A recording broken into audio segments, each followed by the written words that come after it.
आज के लेक्चर में हम दो टॉपिक डिस्कस करेंगे। हम लोगों ने जो स्टडी करना शुरू किया था वो थे alkyl halides RX, alkyl and halide. तो उन्हीं के बारे में हम स्टडी करेंगे, उनकी रिएक्टिविटी, वो किस तरह से रिएक्ट करते हैं। उसके बाद हम उनके एक्चुअल रिएक्शंस को स्टडी करेंगे। तो जो हमने टॉपिक स्टडी करने हैं आज दो, उनके अकॉर्डिंग हमारे पास दो लॉन्ग क्वेश्चन आते हैं। शॉर्ट क्वेश्चन भी आप इसको कह सकते हो या 3 नंबर का लॉन्ग क्वेश्चन भी कह सकते हो। 3 से ज़्यादा का नहीं आएगा आपके पास, या फिर ये आपके पास 2 मार्क्स का आता है, but this is 4 marks and this is very very important long question. तो पहला हमारे पास आता है which factor governs the reactivity of alkyl halides, and second is write down detailed note on SN1। बाद में इनको डिस्कस करते हैं। पहले हम फर्स्ट क्वेश्चन पे आते हैं, which factor governs the reactivity of alkyl halide. अगर ये पूछा जा रहा है कि ऐसा कौन सा फैक्टर है जो कि अल्काइल हैलाइड की रिएक्टिविटी को गवर्न करता है, मतलब ऐसा कौन सा फैक्टर है जो कि अल्काइल हैलाइड्स को रिएक्टिव बनाता है, तो इसका मतलब है कि एक से ज़्यादा फैक्टर्स हैं जिनको हमने कंपेयर करना है और फिर फाइनली हमने बताना है कि उन में से कौन सा फैक्टर है जो कि ज़्यादा डोमिनेंट है और जो अल्काइल हैलाइड को रिएक्टिव बनाता है, कि कौन सा अल्काइल हैलाइड दूसरे की निस्बत ज़्यादा रिएक्टिव होगा। तो यही हमारे पास आती है रिएक्टिविटी। तो एक्चुअली होता क्या है, हमारे पास जो अल्काइल हैलाइड हैं इसमें प्रेजेंट होते हैं 2 ग्रुप। एक हमारे पास होता है अल्काइल ग्रुप, दूसरा हमारे पास होता है हैलोजिन। मतलब एक हमारे पास होती है कार्बन, दूसरी हमारे पास यहाँ पर होती है हैलोजिन, क्लोरीन, ब्रोमीन, फ्लोरीन, आयोडीन। कोई सी भी यहाँ पर हैलोजिन प्रेजेंट हो सकती है। डेफिनेटली इसके यहाँ पर और भी बॉन्ड आ जाते हैं। अब हमारे पास होता क्या है, इन 2 ग्रुप्स की वजह से हमारे पास अल्काइल हैलाइड को रिएक्टिव बनाने के 2 फैक्टर आते हैं। जो पहला फैक्टर है वो है हमारे पास बॉन्ड एनर्जी, जो दूसरा फैक्टर है वो हमारे पास है बॉन्ड पोलैरिटी। अब ये 2 फैक्टर हम क्यों डिस्कस कर रहे हैं, अगर आपने कभी भी देखना हो कि आपके पास जो मॉलिक्यूल है वो रिएक्टिव है या नहीं, तो सबसे पहले जो चीज़ देखी जाती है वो ये देखी जाती है कि बॉन्ड एनर्जी क्या है। बॉन्ड एनर्जी का मतलब होता है कि जो बॉन्ड है हमारे पास वो कितना स्ट्रॉन्ग है या फिर वो कितना वीक है। अगर कोई बॉन्ड हमारे पास बहुत ज़्यादा वीक होगा तो उसको ब्रेक करना बहुत ही ज़्यादा होगा ईजीली, मतलब कि बहुत ईजीली हम उस बॉन्ड को तोड़ सकते। और जो बॉन्ड जितना ज़्यादा स्ट्रॉन्ग होगा उस बॉन्ड को ब्रेक करना उतना ही ज़्यादा होता है डिफ़िकल्ट। अब अगर किसी बॉन्ड को ब्रेक करना बहुत आसान है तो फिर बहुत ही थोड़ी एनर्जी दे के उस बॉन्ड को तोड़ा जा सकता है, और अगर कोई बॉन्ड बहुत स्ट्रॉन्ग है, उसको तोड़ना बहुत मुश्किल है, तो फिर हमें बहुत ही ज़्यादा एनर्जी दे के उस बॉन्ड को तोड़ना पड़ता है। तो अब हमारे पास होता क्या है, जब हम देखते हैं तो हमारे पास जो अल्काइल हैलाइड्स हैं वो 4 आते हैं। ये हमारे पास आते हैं CF, फिर हमारे पास आता है CCl, फिर हमारे पास आता है CBr, फिर हमारे पास आता है Ci।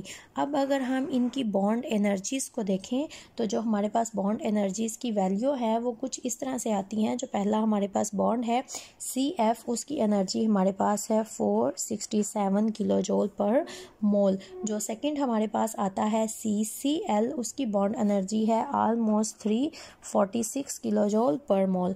और उसके बाद जो हमारे पास आता है CBr, उसकी एनर्जी है 290 किलो जूल पर मोल। और उसके बाद है लास्ट में Ci, जिसकी एनर्जी हमारे पास आती है 228।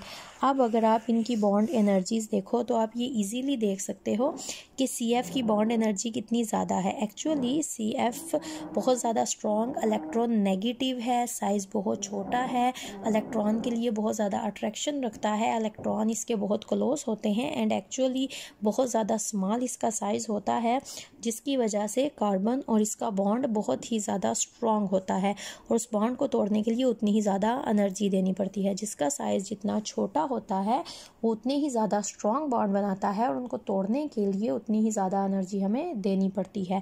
इसी तरह से अगर आप आयोडीन के देखते हो तो iodine is very bigger in its size, इतना बड़ा होता है कि इलेक्ट्रॉन इससे बहुत ही ज़्यादा दूर होते हैं, इलेक्ट्रॉन जितने ज़्यादा दूर होते जाते हैं न्यूक्लियस की अट्रैक्शन उतनी ही कम होती है और जो बॉन्ड बनते हैं वो उतने ही ज़्यादा वीक होते हैं और उन बॉन्ड्स को तोड़ना उतना ही ज़्यादा आसान हो जाता है, इसीलिए इसकी एनर्जी बहुत ज़्यादा कम है। अब जिसकी एनर्जी जितनी कम होगी उसको तोड़ना उतना ही ज़्यादा आसान होगा, तो वो मॉलिक्यूल उतना ही ज़्यादा हमारे पास हो जाएगा रिएक्टिव। और जो हमारे पास हाई एनर्जी रखते हैं, बहुत ज़्यादा एनर्जी दे के तोड़ना पड़ेगा, उनको हम नॉन रिएक्टिव या फिर हम उनको कह देते हैं लीस्ट रिएक्टिव। तो यहाँ पर जिसकी एनर्जी सबसे कम है, जिसको तोड़ना सबसे ज़्यादा आसान है, वो है Ci बॉन्ड। तो इसके अकॉर्डिंग जो हमारे पास Ci बॉन्ड है, it is the most reactive. तो रिएक्टिविटी में इट इज़ मोस्ट रिएक्टिव। इसके बाद हमारे पास आ जाएगा CBr, इसके बाद हमारे पास आ जाता है CCl, इसके बाद हमारे पास आ जाता है CF। मतलब आयोडीन की एनर्जी ज़्यादा है and this is right hand side. Right hand को अगर आपको नहीं याद रहता कौन सा साइन बिगर के लिए आता है और कौन सा साइन स्मॉलर के लिए आता है, तो आप हमेशा ये याद रखें, this is right hand side. Right hand side is always greater in strength. तो इसको आप कह सकते हो कि ये हमेशा इंक्रीज़ को बताएगा और जो लेफ़्ट हैंड होता है वो हमेशा आपको बताएगा डिक्रीज़ का। ये दो अपोजिट साइन आते हैं। तो आयोडीन की जो रिएक्टिविटी है according to bond energies is greater than bromine, bromine is greater than chlorine and chlorine is greater than fluorine. तो आप एंड पे जो स्टेटमेंट दोगे that is according to bond energies Ci bond is the most reactive and CF bond is the least reactive one. ये हमारा आ जाता है पहला फैक्टर, जिसको हमने कर दिया डिस्कस। आपकी बुक में बहुत ही अच्छा उन्होंने इसको थ्योरी में लिखा है, प्लस टेबल्स दिए हुए हैं जहाँ पर उन्होंने एनर्जीज और पोलैरिटीज़ को बहुत ज़्यादा अच्छी तरह से डिस्कस किया है। अब सेकंड जो फैक्टर है डैट इज़ बॉन्ड पोलैरिटी। अब जब हम पोलैरिटी की बात करते हैं तो हम देखेंगे इलेक्ट्रोनेगेटिविटी फ्लोरीन की, क्लोरीन की, ब्रोमीन की और आयोडीन की और कार्बन की भी देखेंगे, ताकि हम डिफरेंस निकाल सकें सारे बॉन्ड की जो हमारे पास आती है इलेक्ट्रोनेगेटिविटी। तो fluorine is the most electronegative और हाईएस्ट वैल्यू पीरियोडिक टेबल में इसकी होती है 4। उसके बाद आ जाती है क्लोरीन जिसकी वैल्यू होती है 3.0, ब्रोमीन इज़ 2.8, उसके बाद आयोडीन इज़ 2.5 और जो हमारे पास कार्बन होती है डैट इज़ आल्सो 2.5। अब आप यहाँ पर देखें इलेक्ट्रोनेगेटिविटी का डिफरेंस। ये आपके पास सारे बॉन्ड हैं, इलेक्ट्रोनेगेटिविटीज़ हमने लिख ली हैं। तो जब हम डिफरेंस निकालेंगे तो अगर आपके पास CF बॉन्ड बनता है तो इट्स मीन 4 - 2.5, तो ये ऑलमोस्ट आपके पास आ जाता है 1.5। तो इसकी इलेक्ट्रोनेगेटिविटी आती है 1.5। अगर 3 करो तो ये आपके पास आती है 0.5। अगर 2.8 निकालो तो आपके पास 0.3 ऑलमोस्ट, और अगर यहाँ पर निकालो तो इलेक्ट्रोनेगेटिविटी का डिफरेंस आ जाता है 0। अब हम इसको डिस्कस करते हैं। आपको पता है जो आयोनिक बॉन्ड होते हैं वो ज़्यादा रिएक्टिव होते हैं as compare to non ionic. क्यों? क्योंकि आयोनिक हमेशा पोलर्स होते हैं, वहाँ पर पॉजिटिव और नेगेटिव चार्जेस प्रेजेंट होते हैं। पोल्स होते हैं, one pole is positive and other pole is, जिनको डाईपोल्स कहा जाता है, पॉजिटिव और नेगेटिव टर्मिनल्स होते हैं। वो बहुत ही ज़्यादा रिएक्टिव होते हैं। जब एक साइड पे सारे का सारा पॉजिटिव और दूसरी साइड पे नेगेटिव चार्ज होता है तो जो उनके साइडों पे जितने भी मॉलिक्यूल्स उनके इन कांटेक्ट आते हैं वो उनके साथ बहुत ज़्यादा अट्रैक्शन शो करते हैं, उनके साथ ईजीली बॉन्ड बना सकते हैं, ईजीली रिएक्ट कर सकते हैं। तो जिसकी इलेक्ट्रोनेगेटिविटी का डिफरेंस जितना ज़्यादा होगा वो उतना ही ज़्यादा पोलर होता जाएगा और उसकी रिएक्टिविटी उतनी ही ज़्यादा इंक्रीज होती जाएगी। CF की इलेक्ट्रोनेगेटिविटी का डिफरेंस आता है 1.5, CCl का आता है 0.5, CBr का आता है 0.3 एंड Ci का आता है 0.0। And according to electronegativity difference, according to strong poles, CF आपके पास पार्शियल नेगेटिव और ये आपके पास पार्शियल, ये सभी पार्शियल नेगेटिव और पॉजिटिव आते हैं। यहाँ पर पार्शियल नहीं आएंगे बिकॉज इलेक्ट्रोनेगेटिविटी का डिफरेंस है 0, लेकिन यहाँ पर पार्शियल चार्जेस प्रेजेंट होंगे। और किसका चार्ज स्ट्रॉन्ग होगा डिपेंड करता है कि इलेक्ट्रोनेगेटिविटी का डिफरेंस कितना ज़्यादा स्ट्रॉन्ग है।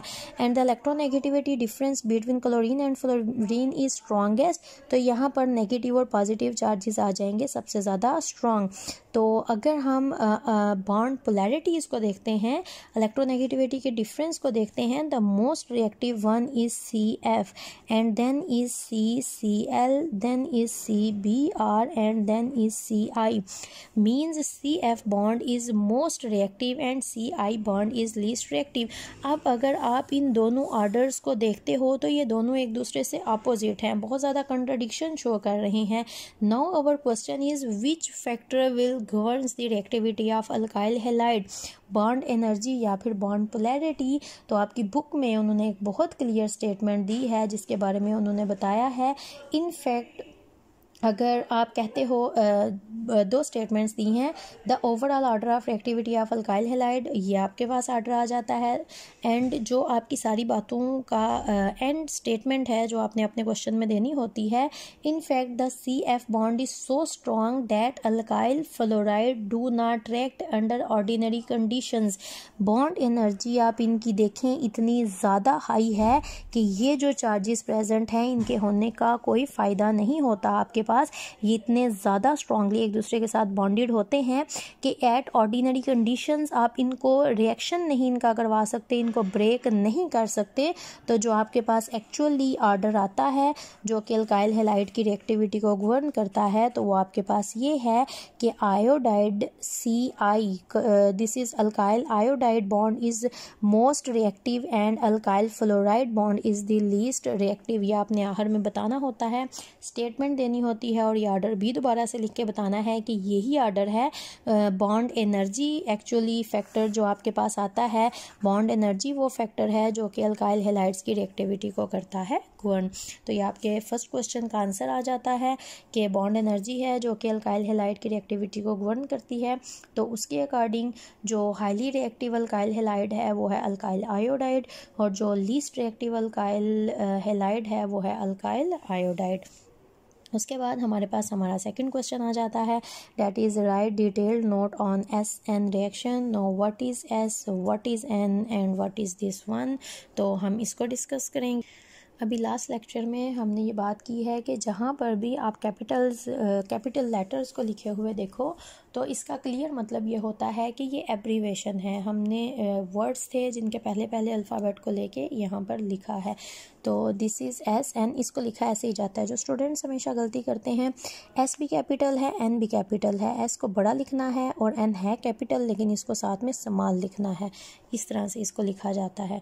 क्यों लिखा जाता है, ऐसा क्यों है, ये बातें क्वेश्चन पूछने के आपके नहीं होते. जिन्होंने लिखा है बहुत सोच समझ के ये उन्होंने लिखे होते हैं और उन पे क्वेश्चन नहीं कर सकते ऐसे क्यों लिखा है, ऐसे नहीं लिखना चाहिए था. स्टूडेंट ये क्वेश्चन करते हैं बजाय इसके ये याद करें कि इसको लिखना कैसे है. ढेर सारे क्वेश्चन करने के बाद पेपर में और टेस्ट में जब भी लिखेंगे हमेशा गलत लिखेंगे. तो ये कैपिटल S आता है, उसके साथ ये कैपिटल N है लेकिन इसको स्मॉल साइज़ में लिखा जाता है यहाँ पर. तो ये जो S है that is substitution. Substitution is actually replacement. एक चीज़ को उतार के दूसरी चीज़ को लगाना, रिप्लेसमेंट आपके पास होती है सब्स्टिट्यूशन.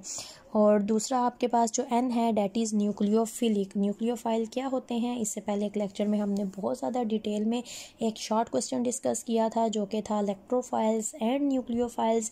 न्यूक्लियो मतलब फाइल मतलब लविंग, न्यूक्लियस लविंग. ये वो सारी स्पीशीज़ होती हैं जो कि न्यूक्लियस लव करती हैं, खुद ये इलेक्ट्रॉन रिच होंगी और इनके ऊपर हमेशा नेगेटिव चार्ज होगा. इसीलिए जैसे कि ये एक न्यूक्लियोफाइल है, न्यूक्लियोफाइल न्यूक्लियस को अगर अट्रैक्ट कर रहे हैं, न्यूक्लियस की तरफ अट्रैक्ट हो रहे हैं, तो इसका मतलब है कि खुद इनके पास अ लॉट ऑफ इलेक्ट्रॉन्स हैं जिसकी वजह से न्यूक्लियस को अट्रैक्ट कर रहे हैं.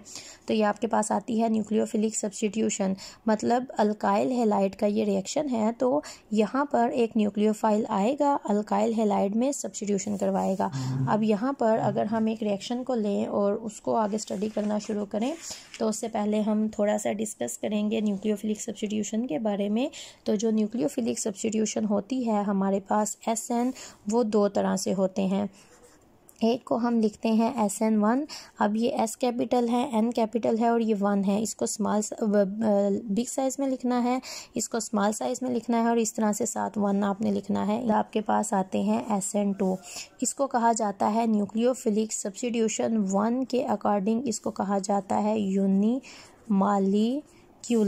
ये भी है न्यूक्लियोफिलिक सब्स्टिट्यूशन 2 के अकॉर्डिंग इसको कहा जाता है बाई मालिक्यूलर। अब ये यूनी मालिक्यूलर और बाई मालिक्यूलर क्यों होते हैं, जब हम इनको डिस्कस करेंगे तो वहाँ पर ये सारी बातें डिस्कस होंगी। पहले हम डिस्कस करेंगे SN2 रिएक्शंस को। SN2 जो हमारे पास होते हैं बाई मालिक्यूलर रिएक्शंस, उनको हम डिस्कस करेंगे कि इनको बाई मालिक्यूलर क्यों कहा जाता है और इनमें हमारे पास क्या आता है। तो पहले हम इसकी इक्वेशन डिस्कस करेंगे, फिर हम इसकी बाकी सारी बातों को डिटेल में डिस्कस करेंगे। सिंपलेस्ट एग्जांपल हम ले लेते हैं CH3Br की। अब जब भी आपने रिएक्शन लिखना है, मैकेनिज्म लिखना है, तो उसके लिए आप इसको ओपन करके लिखोगे। जब आप इसको ओपन करके लिखोगे तो ये आपके पास इस तरह से आएगा, कार्बन, एक हाइड्रोजन यहाँ पर, एक हाइड्रोजन यहाँ पर, एक हाइड्रोजन यहाँ पर, और ये आपके पास आ जाता है यहाँ पर Br। अब कार्बन और ब्रोमीन के दरमियान इलेक्ट्रोनेगेटिविटी का डिफरेंस होता है, इतना नहीं होता कि ये नेगेटिव और पॉजिटिव हो जाए, लेकिन इतना होता है कि ये पार्शियल नेगेटिव होता है, ये पार्शियल पॉजिटिव होता है। क्योंकि ब्रोमीन कार्बन से ज़्यादा इलेक्ट्रोनेगेटिव है, तो ये ब्रोमीन, ये जो यहाँ पर इलेक्ट्रॉन पेयर है, जो एक इलेक्ट्रॉन इसका था, एक इलेक्ट्रॉन इसका था, जो इन्होंने म्यूचुअली शेयर किया था, लेकिन इलेक्ट्रोनेगेटिविटी की वजह से, डिफरेंस की वजह से ब्रोमीन ने इस इलेक्ट्रॉन पेयर को अपनी तरफ अट्रैक्ट कर लिया, जिसकी वजह से ये हो गया नेगेटिव, और ये हो गया पार्शियल नेगेटिव, और ये हमारे पास हो गया पार्शियल पॉजिटिव। अब जब इस तरह से पोलैरिटी हमारे पास आती है तो फिर हमारे पास क्या होता है, कोई भी जो न्यूक्लियोफाइल्स या इलेक्ट्रोफाइल्स होते हैं वो आके इजीली इन चार्जेस के ऊपर अटैक कर सकते हैं। तो हम न्यूक्लियोफिलिक सब्स्टिट्यूशन रिएक्शन पढ़ रहे हैं, तो यहाँ पर क्या होगा, एक न्यूक्लियोफाइल आएगा जो कि रिएक्शन करेगा। अब न्यूक्लियोफाइल नेगेटिव है, तो आप जब भी इसको देखोगे तो इसीलिए आप बता सकते हो कि इस नेगेटिव ने इस पार्शियल पॉजिटिव कार्बन के ऊपर अटैक करना है। अब नेगेटिव के ऊपर तो अटैक नहीं करेगा, और हाइड्रोजन्स के ऊपर कोई चार्ज नहीं, तो ये हाइड्रोजन के ऊपर भी अटैक नहीं करेगा। तो ये क्या करेगा, ये नेगेटिव चार्ज सीधा यहाँ पर पार्शियल पॉजिटिव कार्बन के ऊपर करेगा अटैक। जब ये यहाँ पर अटैक करेगा तो फिर क्या होगा, एट द सेम टाइम इसकी जो हाइब्रिडाइजेशन है, इसकी जो शेप है, वो सब कुछ चेंज होने लग जाएगा। चेंज हो के क्या होगा, एक हाइड्रोजन यहाँ पर आ जाएगा, एक हाइड्रोजन यहाँ पर आ जाएगा, एक हाइड्रोजन यहाँ पर आ जाएगा, और जो इसकी टेट्राहेड्रल शेप से सीधा ट्राइगोनल शेप बन जाएगी। अब ये बॉन्ड इसका कहाँ गया और ये अटैक क्या होगा, तो ये हाइड्रोक्सिल आके इसके ऊपर अटैक कर रहा है, इसके साथ बॉन्ड बना रहा है। तो इस टाइम इसके साथ इसका बॉन्ड बन रहा है, इसको मैंने डॉटेड लाइन में शो किया, क्योंकि ये प्रॉपर बॉन्ड नहीं है, प्रॉपर 3 ही बॉन्ड हैं तीनों हाइड्रोजन्स के साथ। इसके साथ इसका बॉन्ड बनना शुरू हुआ है और ब्रोमीन के साथ इसका बॉन्ड टूटना शुरू हुआ है। तो प्रॉपर यहाँ पर जो बॉन्ड बचे हैं, ये मेरे पास था टेट्राहेड्रल, इसने यहाँ पर 4 बॉन्ड बनाए थे, इसकी ज्योमेट्री थी टेट्राहेड्रल। यहाँ पर इसने 3 बॉन्ड बनाए हैं, तो ये मेरे पास हो गया है ट्राइगोनल। और ये जो बाकी 2 हैं ये बॉन्ड नहीं है, जो यहाँ पर फिक्स बॉन्ड हैं वो 3 हैं। यहाँ पर ये बॉन्ड टूट रहा है, ये बॉन्ड बन रहा, ये वाला बन रहा है, ये वाला टूट रहा है, और इसको हम कह देते हैं ट्रांजिशन स्टेट, क्योंकि ये थोड़े से टाइम के लिए होती है, जिस टाइम बॉन्ड बन और टूट रहा होता है। और SN1 में हमारे पास क्या होता है, एक ही टाइम में जो हमारे पास बॉन्ड होते हैं वो बनते भी हैं और टूटते भी हैं। अब ये थोड़े से टाइम के लिए है ट्रांजिशन स्टेट, इसके बाद क्या होता है, नेक्स्ट स्टेप में हमारे पास ये वाला बॉन्ड कम्प्लीटली टूट के उतर जाता है, और ये जो बॉन्ड बन रहा है ये हमारे पास बन जाता है, और जो ज्योमेट्री है वो दोबारा से हो जाती है टेट्राहेड्रल। कार्बन, यहाँ पर हाइड्रोजन, यहाँ पर हाइड्रोजन, और यहाँ पर हाइड्रोजन, और यहाँ पर आ जाती है हाइड्रोक्सिल। और ये जो ब्रोमीन है, जाहिर बात है ये इलेक्ट्रॉन पेयर पूरे का पूरा लेके आ रहा है यहाँ पर, तो ये जब उतरेगा तो ये पूरे का पूरा इलेक्ट्रॉन पेयर लेके जाएगा, क्योंकि कार्बन हाइड्रोक्सिल के साथ बॉन्ड बनाएगी। पीरियोडिक टेबल में ऑक्सीजन पहले आती है और हैलोजन बाद में आती हैं, तो ऑक्सीजन लेस इलेक्ट्रोनेगेटिव है एज़ कम्पेयर टू हैलोजन्स। तो ये यहाँ से अपना इलेक्ट्रॉन पेयर लेके रिमूव हो जाएंगे, और वो यहाँ पर आके अटैच हो जाएगा, और ये इलेक्ट्रॉन पेयर चूँकि लेके जा रहे हैं तो इसलिए इनके ऊपर पूरे का पूरा आ जाएगा नेगेटिव चार्ज।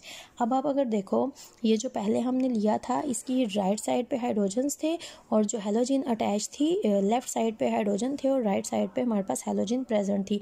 लेकिन जो प्रोडक्ट हमारे पास बना है, राइट साइड पे हाइड्रोजन हाइड्रोजन्स आ गए हैं और जो यहाँ पर न्यूक्लियोफाइल है वो हमारे पास आ गया है लेफ़्ट साइड पे। तो इसको हम कहते हैं इन्वर्जन ऑफ कन्फिग्रेशन। इन्वर्जन लफ्ज़ आता है हमारे पास इन्वर्स से, इन्वर्स होता है उल्टा हो जाना। कन्फिग्रेशन कहा जाता है कि ये इनकी अरेंजमेंट क्या है, स्ट्रक्चर क्या है। तो ये हमारे पास होती है इन्वर्जन ऑफ कन्फिग्रेशन, मतलब कि ये टोटली हमारे पास इन्वर्स हो गया है। पहले हाइड्रोजन इस साइड पे थे और जो हमारे पास Br है वो राइट साइड पे था, तो अब OH लेफ़्ट साइड पे आ गया है और हाइड्रोजन हमारे पास प्रेजेंट है राइट साइड पे। तो this is inversion of configuration. और यहाँ पर जो हमारे पास ज्योमेट्री है वो टोटली चेंज हो गई है। प्लस अगर आप इसकी बात करते हो तो ये आपके पास आता है प्राइमरी अल्काइल हैलाइड। अब अगर आपको प्राइमरी नहीं पता तो प्राइमरी, सेकेंडरी, टर्शरी, अगर आपके पास एक कार्बन यहाँ पर प्रेजेंट है, कार्बन है और इसके साथ एक कार्बन या कोई भी कार्बन नहीं प्रेजेंट, अल्काइल हैलाइड है, तो अगर इसके साथ कोई भी कार्बन नहीं प्रेजेंट, एक कार्बन प्रेजेंट है, तो उसको हम प्राइमरी कहते हैं। अगर कार्बन फर्दर 2 कार्बन के साथ अटैच होगी तो उसको सेकेंडरी कहा जाता है। अगर कार्बन फर्दर 3 कार्बन के साथ अटैच हो तो उसको कहा जाता है टर्शरी। अगर यहाँ पर CH3 CH3 CH3 आ जाते तो वो मेरे पास आ जानी थी टर्शरी अल्काइल हैलाइड। अगर यहाँ पर भी CH3, यहाँ पर भी CH3 और एक हाइड्रोजन होता तो ये सेकेंडरी होनी थी। और अगर यहाँ पर इस तरह से एक CH3 प्रेजेंट हो तो इसको मैं कहती हूँ प्राइमरी अल्काइल हैलाइड। अगर कोई भी CH3 नहीं प्रेजेंट तो उसको भी प्राइमरी अल्काइल हैलाइड कहा जाता है। अब ये जो SN2 मैकेनिज़्म है हमारे पास, ये हमेशा प्राइमरी अल्काइल हैलाइड से ही फॉलो करते हैं या फिर सेकेंडरी भी कर सकते हैं। टर्शरी कभी भी SN2 मैकेनिज़्म को फॉलो नहीं करते। क्योंकि हाइड्रोक्सिल ने आके यहाँ पर करना है अटैक। तो अगर यहाँ पर भी CH3 होगा, यहाँ पर भी CH3 होगा, यहाँ पर भी CH3, तो एक बड़ा ग्रुप यहाँ अटैच हो, एक बड़ा सा ग्रुप यहाँ अटैच हो, एक बड़ा सा ग्रुप यहाँ पर अटैच हो, तो OH जो खुद भी साइज़ में बहुत बड़ा है उसको इतनी जगह नहीं मिलेगी, there will be no enough room कि वो आके इस पार्शियल पॉजिटिव कार्बन पे अटैक कर सके, क्योंकि बड़ा सा ब्रोमीन यहाँ पर भी लगा हुआ है। तो अगर यहाँ पर हाइड्रोजन प्रेजेंट होंगे तभी हाइड्रोक्सिल के पास इतनी जगह होगी कि वो यहाँ पर आके इस कार्बन के ऊपर अटैक कर सके। तो हमेशा प्राइमरी या फिर कभी कभी जो सेकेंडरी अल्काइल हैलाइड्स होते हैं वो SN2 मैकेनिज़्म को फॉलो करते हैं। और चूँकि ये हमारे पास एक सिंगल स्टेप रिएक्शन है, तो जो सिंगल स्टेप होते हैं वो सिंगल स्टेप ही हमारे पास होता है रेट डिटर्मिंग स्टेप। अब ये रेट डिटर्मिंग स्टेप क्या होते हैं, फर्स्ट ईयर में आपने बहुत ही ज़्यादा डिटेल में इनको स्टडी किया होता है। किसी भी रिएक्शन का जो स्लो स्टेप होता है उसको हम रेट डिटर्मिंग स्टेप कहते हैं। तो हमारे पास जो स्लो स्टेप यहाँ पर एक ही रिएक्शन है तो उसी को स्लो स्टेप कहा जाता है, वहीं पर बॉन्ड टूट रहा है। अदरवाइज़ रिएक्शन में सबसे पहला जो रिएक्शन होता है वो स्लोएस्ट होता है, क्योंकि वहाँ पर बॉन्ड टूटते हैं। बाकी फास्ट होते हैं क्योंकि वहाँ पर बॉन्ड बनने हैं, बॉन्ड तोड़ना मुश्किल होता है, बॉन्ड बनाना बहुत ज़्यादा आसान हो जाता है। तो जहाँ पर एक ही हमारे पास स्टेप होता है वो ही हमारे पास स्लोएस्ट स्टेप आता है, उसी को हम रेट डिटर्मिंग स्टेप कहते हैं। तो यहाँ पर आप देख सकते हो आपके पास 2 रिएक्टेंट हैं, एक OH है और दूसरा आपके पास यहाँ पर अल्काइल हैलाइड है। तो अगर रेट आप लिखोगे तो रेट आपके पास इस तरह से आता है, जो आपने फर्स्ट ईयर में रेट लिखना सीखा है। तो रेट में आपके पास आएगा RX के साथ आपके पास आएगा OH नेगेटिव और 1 इसका प्लस 1 इसका, दिस इज़ इक्वल टू 2। ये इसका आ जाता है आर्डर आपके पास इसका आता है 2। तो ये आपके पास आ जाता है बाई मालिक्यूलर के अकॉर्डिंग ही इसको कहा जाता है SN2।